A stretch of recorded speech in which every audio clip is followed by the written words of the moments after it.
ये रंगमंच की दुनिया है और यहाँ हर किरदार अपना असर छोड़ता है। हमारे खास प्रोग्राम दिल से गुफ्तगू में आज हमारे साथ है खास मेहमान डॉक्टर अखिल प्रताप गौतम, जो रंगमंच के बड़े खिलाड़ी हैं और उन्होंने करीबन अब तक वो 1000 से ऊपर शोज़ कर चुके हैं और कई अवार्ड भी उनके नाम हैं।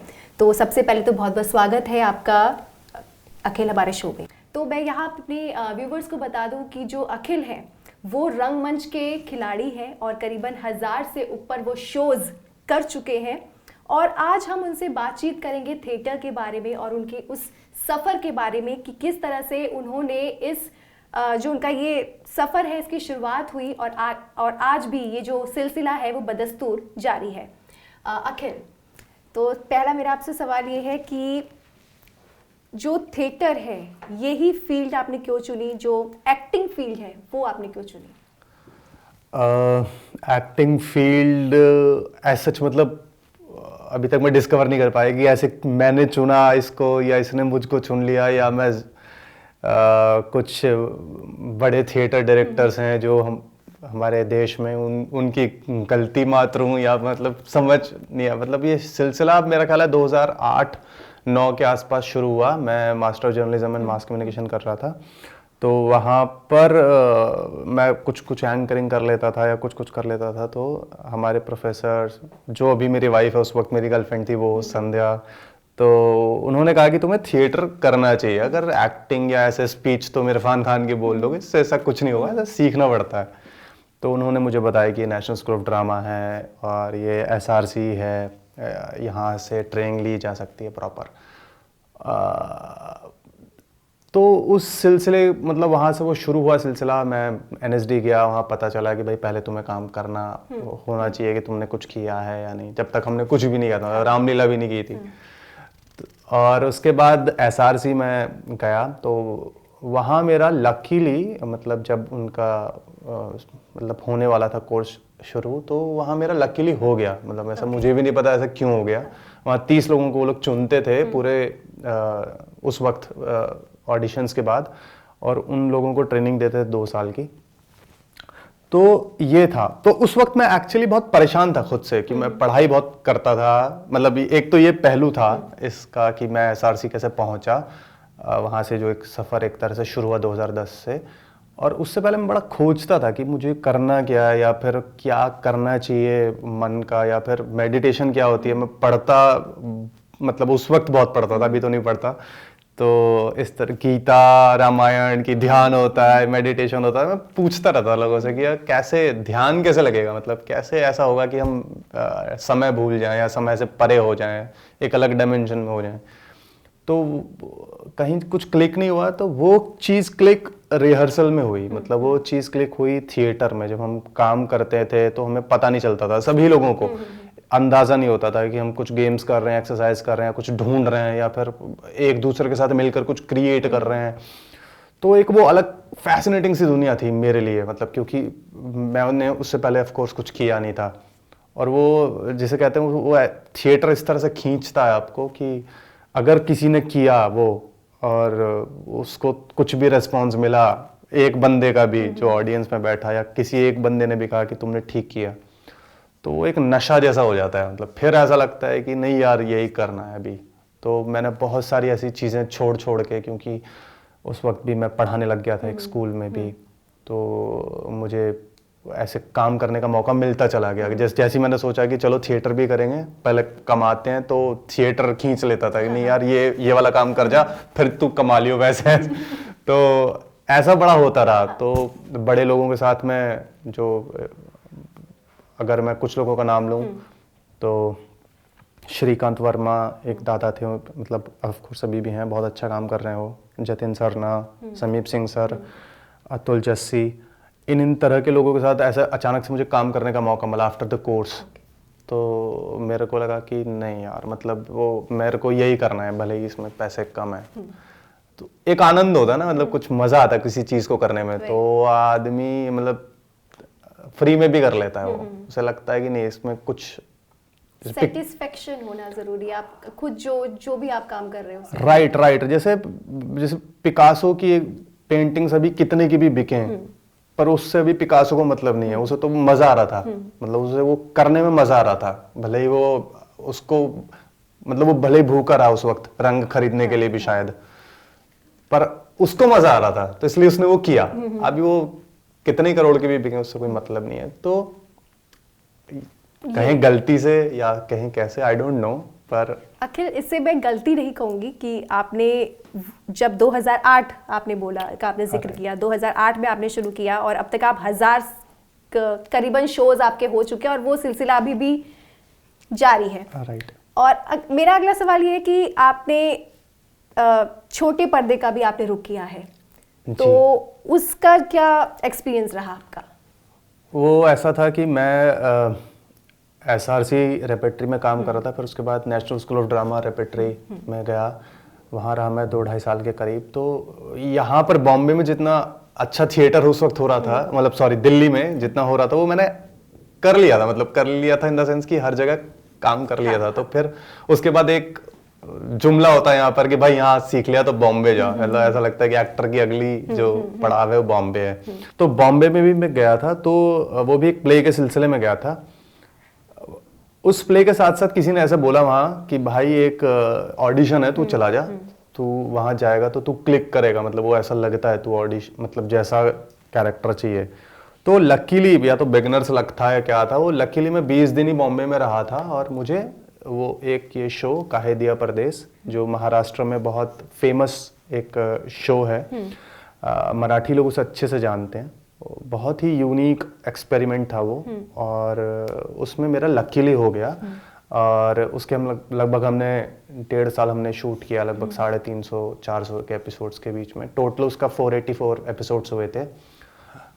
तो वो एक कमाल एक्सपीरियंस था, क्योंकि हमारे शो ने 16 में से 15 अवार्ड्स बैग किए थे जी मराठी के। जी मराठी एक बहुत ही प्रेस्टिजियस रीजनल सैटेलाइट चैनल है, और मेरी किस्मत थी वहाँ पर बहुत ही कमाल लोगों के साथ मैंने काम किया। माधुरी संजीव, बहुत जो मेरी माँ बनती थी, एक शाहनवाज प्रधान सर, तो इन तरह के लोगों जो टीवी के मतलब वेल नोन जिसे कहते हैं ना, और मराठी में भी बहुत कमाल जो डायरेक्टर, हमारे प्रोड्यूसर्स, मतलब वो ऐसा था कि जैसे एज इफ कि मैं बिल्कुल जिसे कहते हैं ना टैलेंट के इस पूल में काम कर रहा हूँ। तो वो एक अलग एक्सपीरियंस था। वो शो होते हुए भी वो ऐसा नहीं था कि वो टीवी था, वो अलग एक्सपीरियंस था अपने आप में। तो अभी जैसे मैंने थिएटर के बारे में आपसे पूछा, छोटी पर्दे के आपके एक्सपीरियंस के बारे में पूछा, अगर मैं दोनों के बीच का जो डिफरेंस है वो पूछूं कि थिएटर की क्या भूमिका रहती है और छोटा जो पर्दा है उसकी क्या भूमिका रहती है, दोनों में क्या जो चीज़ है वो डिफरेंट है? देखिए, अगर इंडिविजुअल तौर पे मैं कहूँ मेरे लिए तो जैसे कि थिएटर जो है वो एक मतलब प्यार जैसा है, मतलब वो एक अलग है, मतलब। और अगर टीवी कहा जाए तो वो ऐसा होगा कि जैसे वो थोड़ा कैश हो गया, मतलब तुम्हें वापस से प्यार मिल गया कुछ एक्टिंग का। और आसान शब्दों में कहूँ तो थिएटर जो है मेरे लिए वो बहुत ओरिजिनल है, मतलब वो ऑफ कोर्स सब लोगों के लिए अलग हो सकता है। टीवी की जहां तक बात है, मतलब वो उस पर्टिकुलर शो की बात नहीं कर रहा हूं मैं, नॉर्मली जो टीवी हो रहा है वो टीवी तो नहीं हो रहा जो 80s और 90s में होता था। वो टीवी तो बहुत अलग कमाल का कंटेंट वंटेंट सब अलग ही होता था।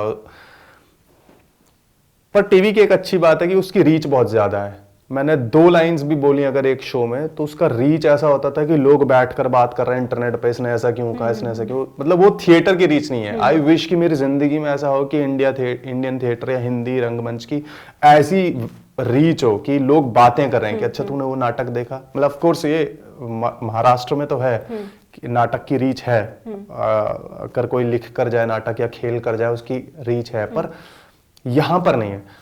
और अगर एक्टिंग के पॉइंट ऑफ व्यू से कहूं तो थिएटर में क्या ना, हम लोगों को तैयारी करनी होती है 1000 लोगों तक पहुंचने के लिए, 800 लोगों जो भी 600 लोग बैठे हैं, वो बिना माइक के हमें पहुंचना है। वहाँ का स्ट्रक्चर ऑडिटोरियम ऐसा होता है जैसे श्री राम सेंटर का ऑडिटोरियम या कमानी ऑडिटोरियम या NSD के जितने भी ऑडिटोरियम है, अभिमंच सम्मुख, उनका स्ट्रक्चर ऐसा होता है कि आप बोलेंगे तो 800 लोग सुनेंगे बिना माइक्स के।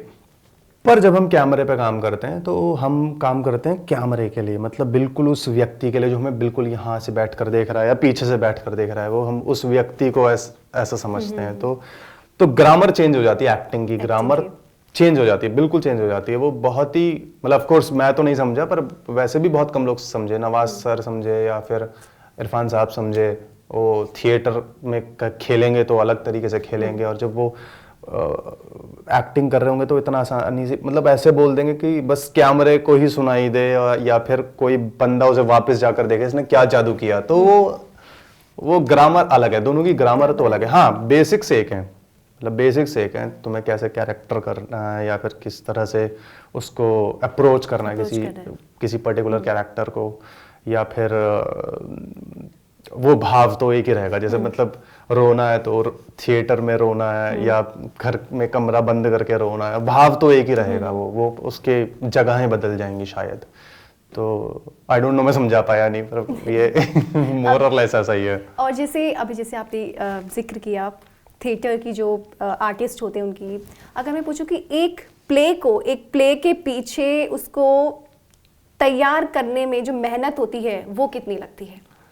देखिए, अगर टीवी या इधर कहीं बात करें, हाँ, सिनेमा या कहीं, तो मतलब तकलीफ तो आर्टिस्ट को तो उतनी ही होती है। मतलब इमोशंस अगर ज़ाया होंगे खुद के, तो वो तो दो लोगों के लिए भी उतने होंगे, एक कैमरे के लिए भी उतने ही होंगे, हज़ारों के लिए भी उतने ही होंगे। और यदि सिर्फ प्ले की बात करें कि एक शो में हाँ, कितनी, जो आपका सवाल है कि एक शो में कितनी मेहनत लगती है, तो मेरा ख्याल है कि एक अच्छे शो को क्रिएट करने के लिए सालों भी लग जाते हैं, या 25-30 दिन में भी तैयार हो जाता है। तो उसमें ये होता है कि लगातार प्रैक्टिस, क्योंकि हमारे पास कुछ ऐसा है नहीं कि हम दोबारा रीटेक कर लें। हम अगर गए, थर्ड बेल हुई, हम फ्लोर पर गए, तो वो 2 घंटे हमें कुछ भी करना है।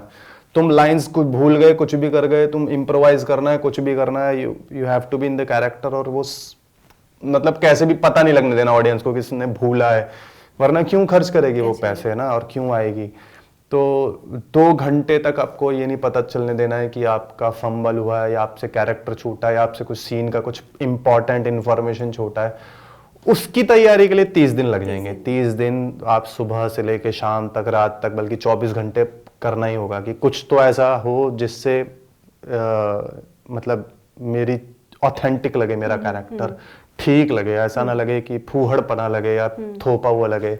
तो वो उसको वैसे ही जीना पड़ता है। वो भले ही 2 घंटे में खत्म हो जाता है, पर मेहनत उसके ऊपर होती है 30-40 दिन मेरा ख्याल है मिनिमम। उसके बाद तो फिर शो जितने आप शोज करेंगे, जैसे कुछ शोज हैं जिसके मैंने 50 या 60 शोज भी किए, तो वो फिर शो दर शो ऑडियंस किस बात पर कैसे रिएक्ट कर रही है, कैसे रिसीव कर रही है, को एक्टर्स क्या कुछ बता रहा है, तो वो फिर वैसे ग्रो करता है कोई भी एक नाटक।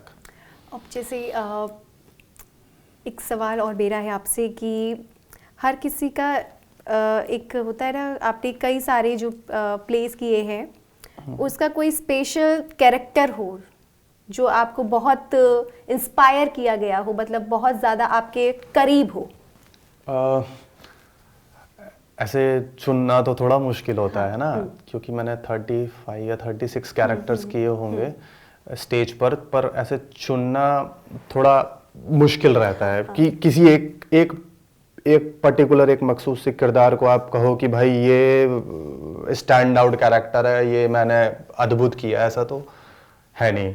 पर अगर आप कहें कि किसी ने मुझ पर असर छोड़ा हो, तो कुछ है। जैसे कबीर अखड़ा बाजार में एक किरदार था जिसमें कबीर में प्ले करने का मुझे सौभाग्य मिला, और उसका एक असर था। मतलब वो गंगा जमुनी तहजीब आई मेरे साथ, या फिर मुझे लगा कि इंसान को इंसान की तरह कैसे देखा जाए उस एज में, क्योंकि वो मेरे ख्याल 8-9 साल पहले किया था मैंने। तो कैसे इंसान को इंसान समझा जाए, या फिर किताबें पढ़ने से क्या होगा, या कबीर को जानने से जो मुझ पर असर हुआ। तो वो एक ऐसी चीज़ है जो मेरे जहन में है अभी भी, मगर फिर भी उसको स्टैंड आउट मतलब ऐसे नहीं कर सकते, क्योंकि हर कैरेक्टर कुछ ना कुछ हमारे अंदर छोड़ देता है। उसकी पढ़ाई करनी पड़ती है, जैसे भी रिसेंटली मैंने एक नाटक किया इश्क समंदर, उसमें मैं बीटेक का एक लड़का जो कर नहीं पा रहा है बीटेक, और वो दिल्ली जैसे बड़े शहर में आकर बिहार से रहता है, और उसकी गर्लफ्रेंड भी उसको टीज करती है कुछ ना कुछ किसी बात से, और वो अपनी भाषा या अपनी बोली का जो डायलेक्ट्स हैं वो कि ऐसे जाइए, हम ऐसा करेंगे, हम ऐसा करेंगे, इस तरह से भी वो लोग उसको थोड़ी सी तकलीफ देते हैं। वो थिएटर ज्वाइन करता है ये सोच के कि शायद यहाँ पर सब बराबर हैं, पर वहाँ का डायरेक्टर भी ऐसा बोलता है कि नहीं, तुम्हें उर्दू भाषा सीखनी है तो तुम उर्दू बोलो, तुम र कोड़ा नहीं बोल सकते, श को श नहीं बोल, सा नहीं बोल सकते। तो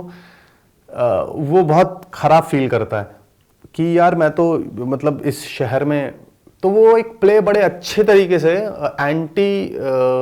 not anti migration but I should call it reverse migration, एक मुद्दा है हमारे देश में जो चल रहा है कि रोडें बनाई जाए, सरकार रोड्स बना रही है कि अपने शहर में ही रहो, दिल्ली मत आओ, या मतलब एक मुद्दा है वो बहुत खूबसूरत तरीके से वो उठाता है कि रिवर्स माइग्रेशन हो, सब अपने घर पर रहें, अपने माँ बाप के साथ रहें, अच्छे से खाएं पिएं काम करें, वो सब घर पर कर सकते हैं।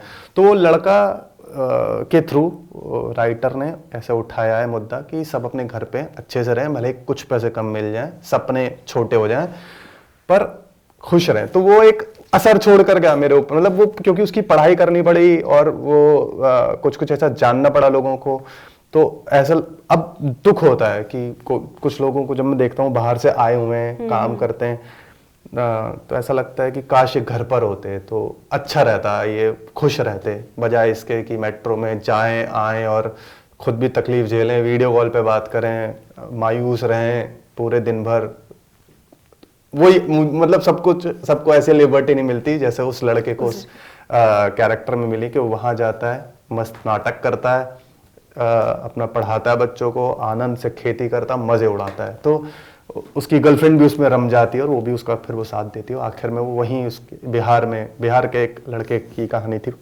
तो मुझे लगता है मैंने बहुत ज़्यादा सुना दिया, सॉरी, पर पॉइंट ये था बोलने का इतना सब कि किसी किरदार को ना मतलब ऐसे चूज नहीं कर सकते अपन, मतलब क्योंकि हर किरदार खुद के ऊपर, हमारे ऊपर, को एक्टर्स के ऊपर, देखने वाले के ऊपर कोई असर छोड़ जाता है। मतलब उनको कुछ ना कुछ ऐसा सीखने को या कुछ मतलब वो लेकर ही जाते हैं अगर कोई देखता है या हम कुछ काम करते हैं तो। जैसा कि अभी हमने शुरुआत पे ये बोला भी था कि ये रंगमंच एक ऐसी दुनिया है जहां हर किरदार अपना एक असर छोड़ जाता है। अखिल, मेरा आपसे अगला सवाल है कि अभी तक इस थिएटर आपकी जो जर्नी रही है उसमें कोई स्पेशल मोमेंट रहा हो जो आपके बहुत दिल के करीब हो?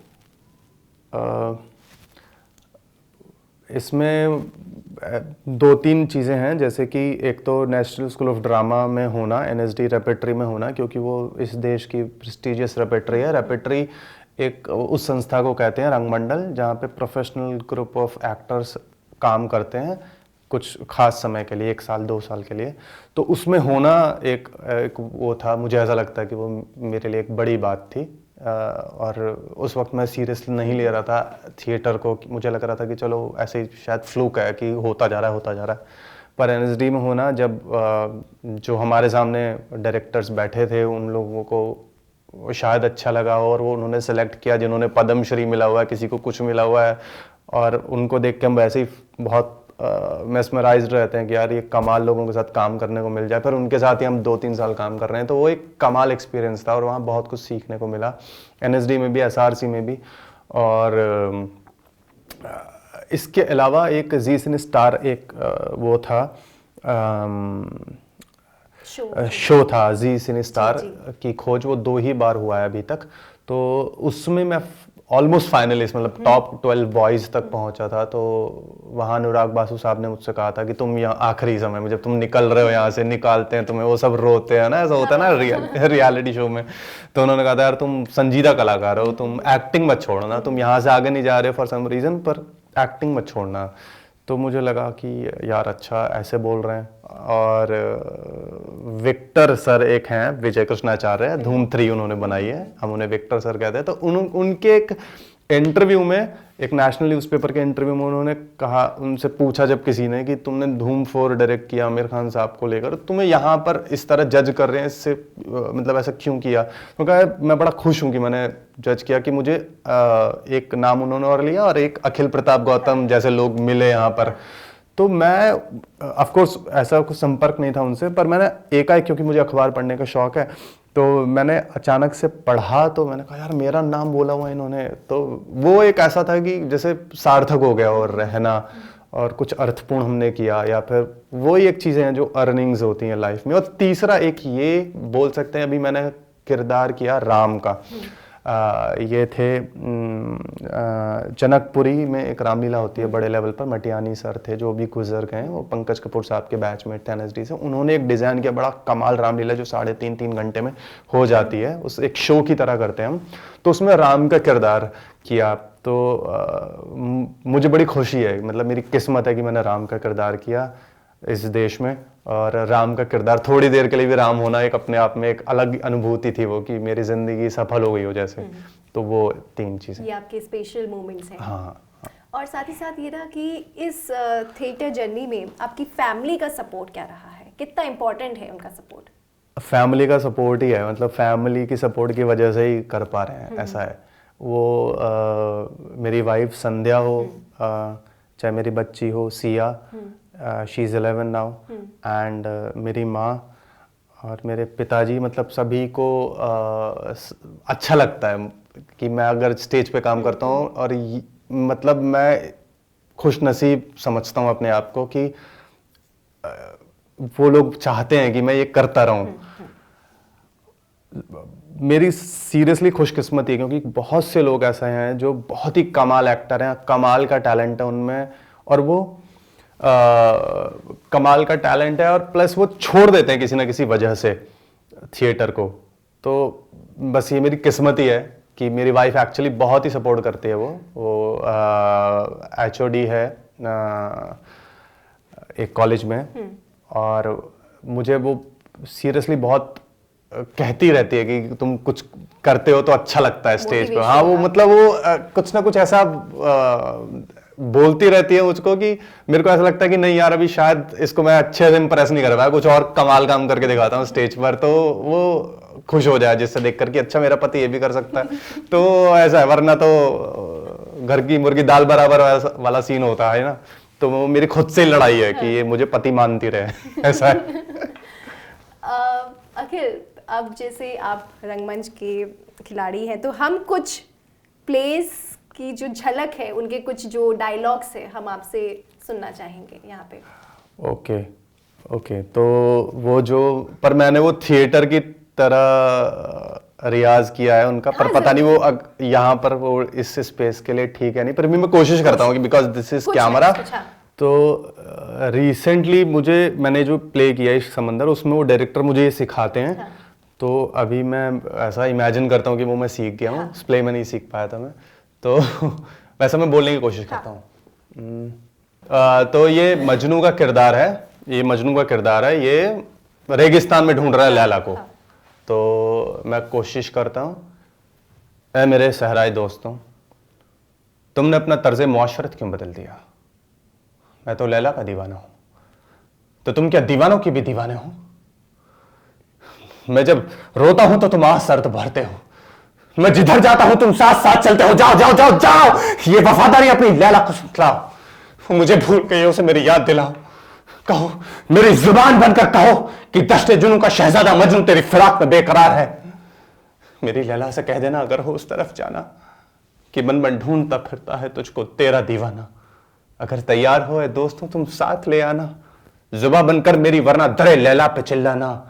मेरी आंखों के दीदों से ये आंसू हो गए जारी, कुले उम्मीद जितने थे वो कांटे बन गए प्यारी। वो इस तरह से था। वो मैंने खराब कर दिया, I'm सॉरी। और रियाज ऐसा नहीं है, मैंने इसे खराब कर दिया, पर ये अच्छा हो जाता था। वो जब आप उस माहौल में होते हैं वो चीज़, वो हाँ, मतलब I don't know for camera वो कैसा दिखेगा ये, पर वो इस तरह का।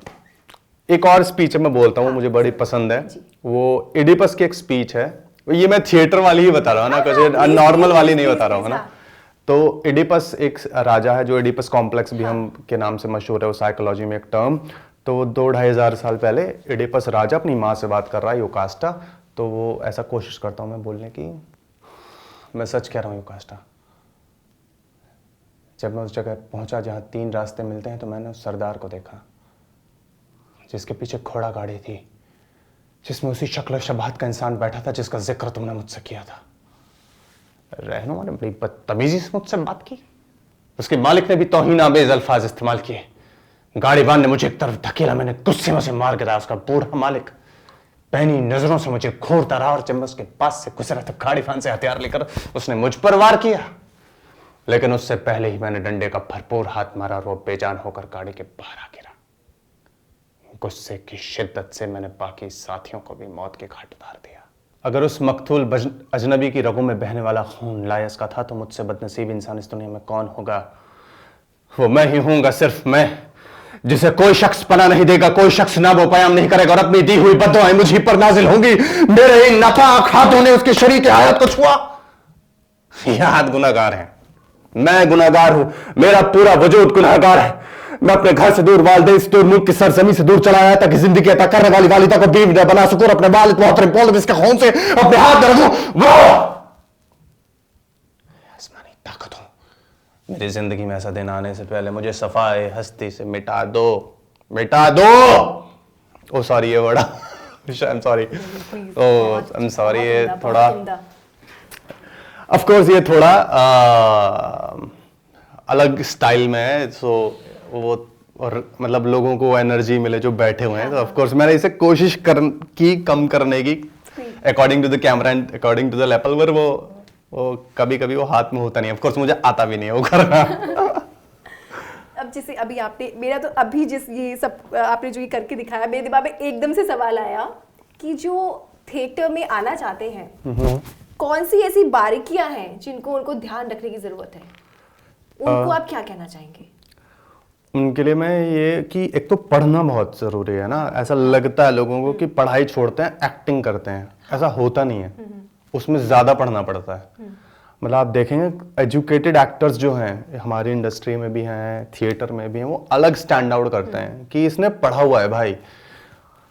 पर अगर कोई ऐसे ही चले जाए और वो सोचे कि नहीं नहीं मुझे तो ग्रेजुएशन की जरूरत नहीं, अपने को तो एक्टर बनना है, कुछ नहीं है। कोई सोचे कि नवाज की जिंदगी मतलब कुछ लाइंस नवाज की पढ़ ली कि भाई वो तो ऐसे ही चले गए थे, ऐसा कुछ नहीं हो। बहुत काम करके, बहुत पढ़ाई करके, पता नहीं कितने राइटर्स को चाटा हुआ होगा। शाहरुख खान साहब हों चाहे कोई भी हो, चाहे नवाज हो चाहे इरफान साहब हो, मतलब सारी साइकोलॉजी पता है उन्हें, सब कुछ पता है। मतलब जो हम 1-2 सब्जेक्ट पढ़ते हैं वो पता नहीं 10 सब्जेक्ट में मास्टर होंगे वो लोग। कि इरफान साहब को इतना भी पता है कि कोई झूठ बोलेगा तो इधर देख के बोलेगा कैमरे के, या सच बोलेगा तो इधर देख कर बोलेगा। तो इतने पढ़े लिखे हुए होते हैं। तो अगर मैं वापस जा पाया ना, अपनी दोबारा पुनर्जन्म ले पाया, तो मैं सबसे पहले तो मैं पढ़ूंगा, क्योंकि मैं पढ़ा नहीं, मतलब ग्रेजुएशन तक तो बिल्कुल नहीं पढ़ा, मास्टर्स में पढ़ा थोड़ा सा।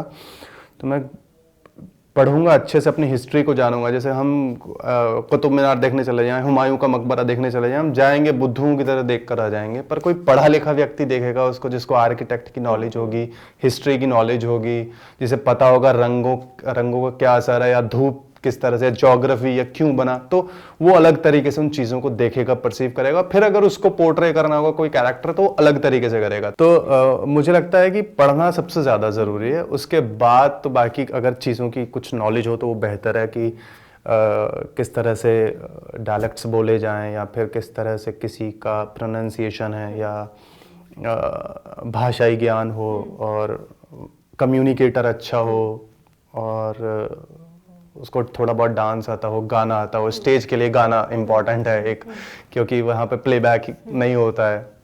मतलब वो प्लेबैक अलग तरीके से यूज़ किया जा सकता है, पर नॉर्मली होता नहीं है प्लेबैक। तो ये सारी चीज़ें हों तो स्टेज एक्टर मतलब वो कुछ कुछ कर सकते हैं, मतलब रह सकते हैं काट सकते हैं ज़िंदगी अपनी। मैं यहाँ पे अपने व्यूवर्स को बता दूँ कि अखिल जो है एक्चुअली डॉक्टर अखिल प्रताप गौतम है, राइट, हाँ। और उन्होंने पीएचडी की हुई है। तो इसके बारे में मुझे बताइए कैसे ये हुआ जादू मतलब कोरोना में ऐसा कर सकते हैं, एक कोरोना की देन है। एक्चुअली मैं कर तो रहा था पीएचडी पहले भी, शादी से पहले भी, पर उस समय मेरा मतलब पीएचडी और थिएटर साथ साथ चल रहा था। और पीएचडी मेरा मतलब सोशल मीडिया एक वो था टॉपिक। अभी मेरा जो टॉपिक जिस पर मैंने किया है वो एक मतलब थिएटर को ही लेकर, क्योंकि मैंने मास कम्युनिकेशन में पीएचडी किया है and theatre is also a traditional medium of mass communication. So उस लिहाज से मैंने थिएटर की अपने ही काम की कुछ ऐसे स्टडी, एस्थेटिक स्टडी लेकर वो मैंने, मेरी सिनॉप्सिस थी जो लकीली अप्रूव हो गई यूनिवर्सिटी में, और उसी पर मैंने काम किया।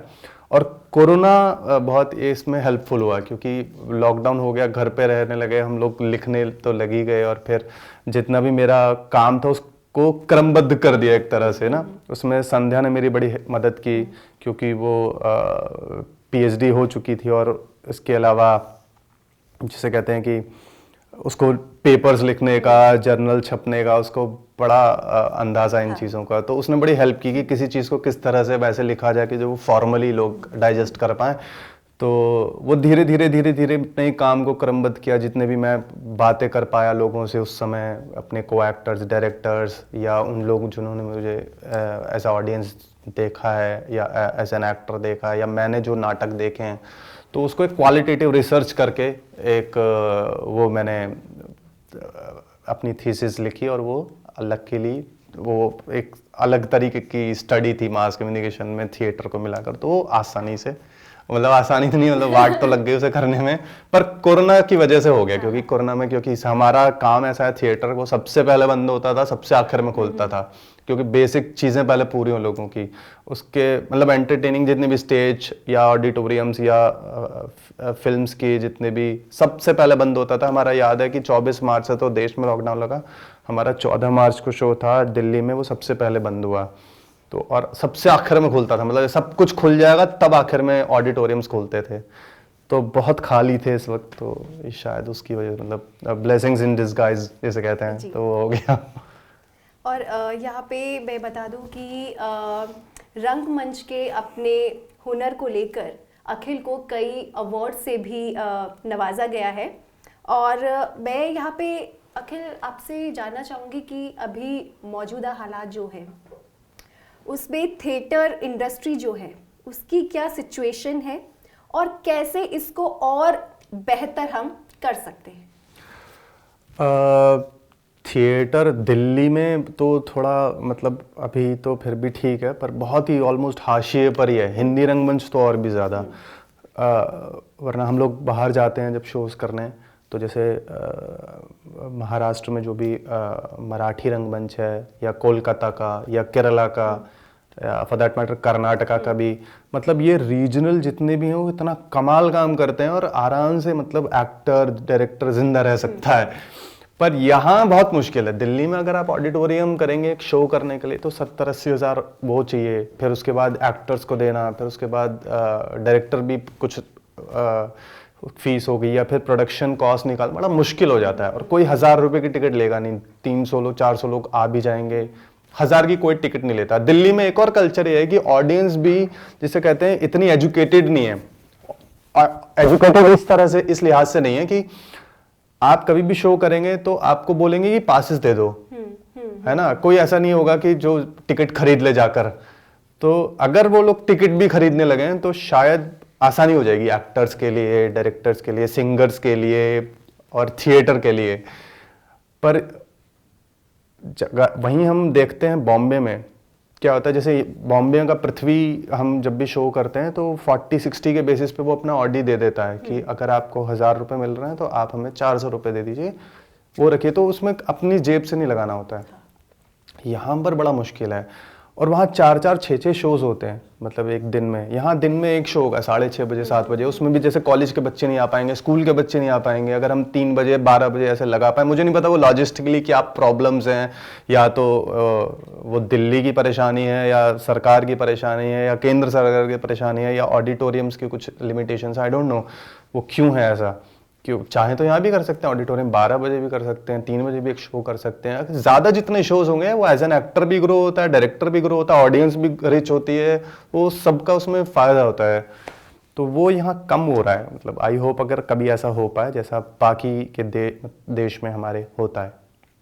मतलब इसको और रिवाइव और बेहतर बनाने के लिए इसको साथ ही साथ सिर्फ जो ऑडियंस है, जो व्यूअर्स हैं, उनको भी आगे आने की ज़रूरत है। हाँ, मतलब क्योंकि अगर वो एजुकेट होंगे और वो समझेंगे इस चीज़ को कि जैसे हम सुनते क्या देखते भी हैं, महाराष्ट्र में जाते हैं तो जैसे हम कैलेंडर लिखते हैं ना, दूध का कैलेंडर, उनका नाटक लिखते हैं कि ये नाटक इसमें आ रहा है, कैलेंडर में लिखते हैं वो कि हमारा इतना खर्चा इस नाटक पे होगा, है ना, कि हम नाटक देखने जाएंगे। उससे क्या है ना, रिच होते हैं। मतलब वही देख रहे हैं ना अभी जो हालत चल रहे हैं कि क्यों हालात हैं ऐसे कि बॉलीवुड के पास इतनी रिच लिटरेचर क्यों नहीं है हमारे पास, और उन लोगों के पास है। जैसे कंतारा जैसी मूवी 15 करोड़ में वो 500 करोड़ कमा सकती है। क्यों?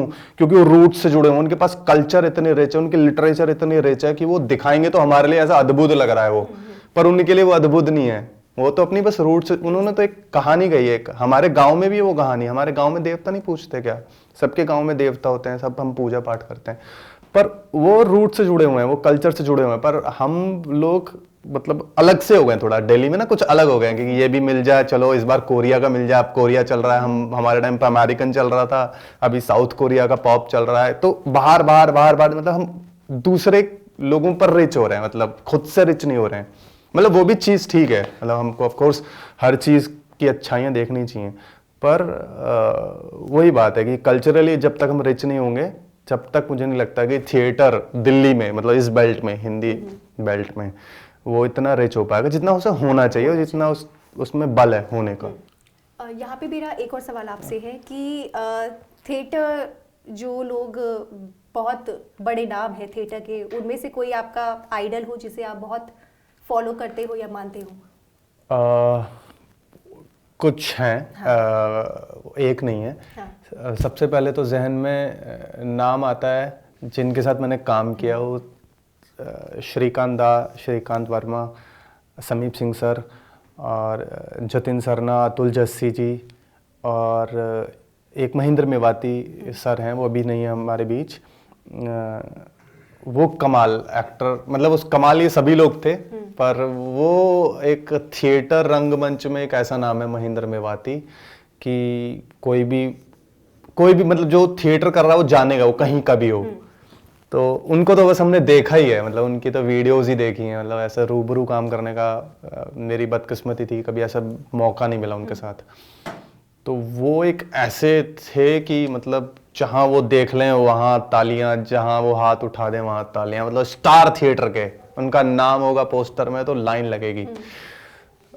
ऑफ कोर्स जो बाकी के लोग भी हैं, जैसे श्रीकांदा, जतिंदा, समीप सर और अतुल जस्सी, ये इन लोगों को हम देखकर पैदा हुए हैं थिएटर में कि यार मतलब इनके जैसे हो जाए, काश कभी ऐसा इनके जैसा आ जाए कुछ हमें। मतलब वो लोग जैसा हम शो करते हैं वो रिहर्सल करते हैं ऐसी। अच्छा। तो अलग लेवल ही अलग, वो भगवान का हाथ है वो जैसे। तो ये ऑफ कोर्स बहुत सारे नाम है अभी भी, मेरे भी जहन में तो यही आ रहे हैं क्योंकि सबसे पैदा ही इन लोगों के सामने हुआ हूं मैं, तो अभी तो यही नाम याद आ रहे हैं।